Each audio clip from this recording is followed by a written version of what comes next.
Assalamualaikum warahmatullahi wabarakatuh. Perkenalkan, nama saya Sahrul Gufron. Jadi di sini saya akan mereview buku Muslimah Feminis Penjelajahan Multi Identitas karya Nenggara Apifah. Buku ini dicetak pada bulan April tahun 2009. Penerbitnya Nalar Jakarta, tebal sekitar 122 halaman. Panjang membaca buku Muslimah Feminis ini, saya merasakan perjalanan panjang penulis dalam mencari jati diri Islam yang sesungguhnya. Buku ini juga menjadikan biografi intelektual dan spiritual penulis. Menurut penulis, buku ini merupakan karya akademis yang membutuhkan berbagai literatur. Namun buku ini merupakan hasil pengalaman hidup penulis dengan berbagai identitas yang melekat pada dirinya. Seperti yang dikatakan penulis sebelumnya, bahwa manusia memiliki identitas ganda seperti identitas etnis, gender, agama, dan identitas negara atau kebangsaan. Ia lahir di tengah keluarga yang agamis dan berpengaruh terhadap masyarakat sekitarnya. Ayahnya merupakan pemimpin pesantren yang diketahui juga tokoh masyarakat, sedangkan ibunya merupakan seorang guru agama. Neneknya merupakan seorang yang mendirikan beberapa sekolah dasar berbasis Islam.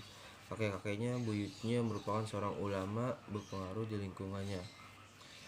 Masing-masing secara garis besar, keluarga penulis memiliki identitas sosial sebagai warga yang berafiliasi kepada organisasi NU, yaitu Nahdlatul Ulama. Dalam buku ini diceritakan bahwa penulis yang dikelola di sana penulis belajar tentang ilmu-ilmu keislaman seperti ilmu tauhid, ilmu fikih, ilmu akhlak, hadis, sejarah Islam, dan lain sebagainya. Sejak kecil Nenggara Apifah sudah memiliki kegemaran membaca. Ia membaca baik buku cerita rakyat, buku cerita fiksi kontemporer, maupun buku-buku berat milik pamannya tentang Islam Ahmadiyah, Islam Jamaah, dan sebagainya. Nenggara juga gemar membaca majalah Islam Panjimas yang berisi perdebatan pemikiran dan dunia Islam. Kemudian penulis meneruskan sekolah ke pesantren Al-Quran di Serang.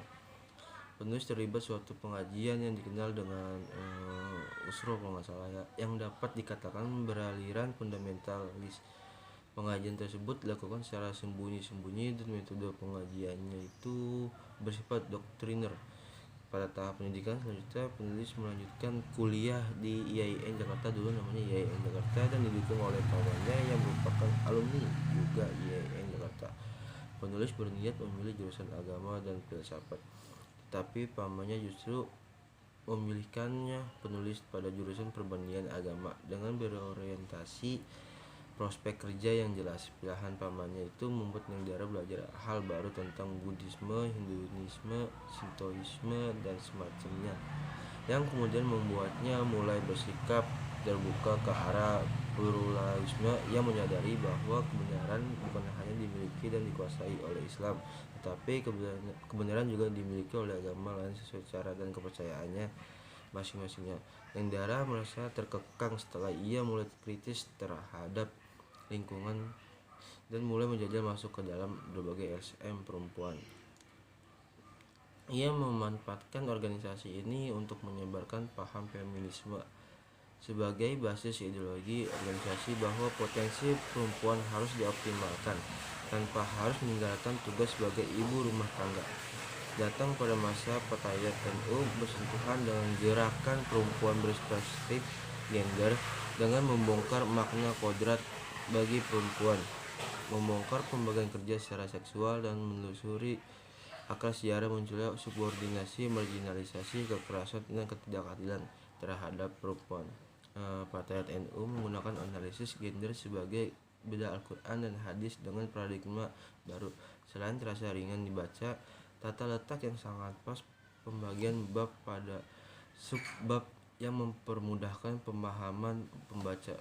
Buku ini juga memiliki kelebihan memberikan pengetahuan baru tentang aliran-aliran Islam yang sangat sedikit saya ketahui sebelumnya. Buku ini juga memberikan semangat feminisme bagi perempuan-perempuan masa kini, agar tidak terlalu bertopang dagu tentang apa yang biasa diserukan sebagai kodrat perempuan.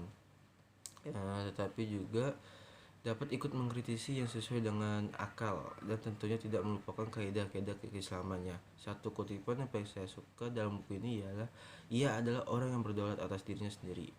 Ia membangkitkan rasa optimis saya. Sayangnya di buku ini ada beberapa pembahasan yang terlalu bertele-tele dalam buku ini sehingga membaca rasa sedikit dibingungkan dengan maksud penulis. Di samping itu, setumpuk berlebihan buku ini tidak luput dari kekurangan. Menurut saya, buku ini terlalu banyak mendeskripsikan latar belakang keluarga penulis sehingga pada lingkup perjuangan yang darah dalam gerakan feminisme terasa sedikit kurang. Sekian dari saya, kurang lebih mohon maaf. Wassalamualaikum warahmatullahi wabarakatuh.